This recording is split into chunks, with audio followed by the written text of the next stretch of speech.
દ્વારકામાં આવેલા પ્રસિદ્ધ શિવરાજપુર બીચ પર જોખમી દ્રશ્યો જોવા મળ્યા। શિવરાજપુર બીચથી આગળ દરિયામાં આવેલા ટાપુ પર પ્રવાસીઓ ગેરકાયદેસર રીતે પહોંચ્યા હતા।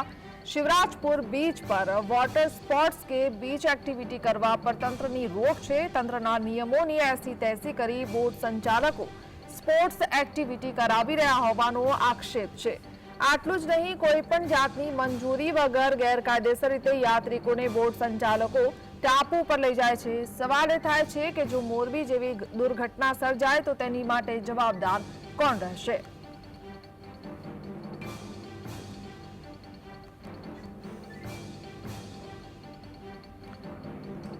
તો તંત્ર પણ આંખ આડા કાન કરતું હોય તેવી સ્થિતિ સર્જાય છે, કારણ કે શિવરાજપુર બીચ છે જ્યાં સહેલાણીઓ આવતા હોય છે અને બીચ એક્ટિવિટી પણ ત્યાં થતી હોય છે, પરંતુ શિવરાજપુર બીચની સામે એક નાનો એવો ટાપુ આવેલો છે જ્યાં જવાની મનાય છે, પણ એ છતાં પણ લોકો અહીંયા પહોંચ્યા છે અને ત્યાં પણ સ્પોર્ટ્સ એક્ટિવિટી થતી હોવાની માહિતી સામે આવી છે। ત્યારે જો દુર્ઘટના સર્જાય તો આના માટે જવાબદાર કોણ તે સવાલ છે।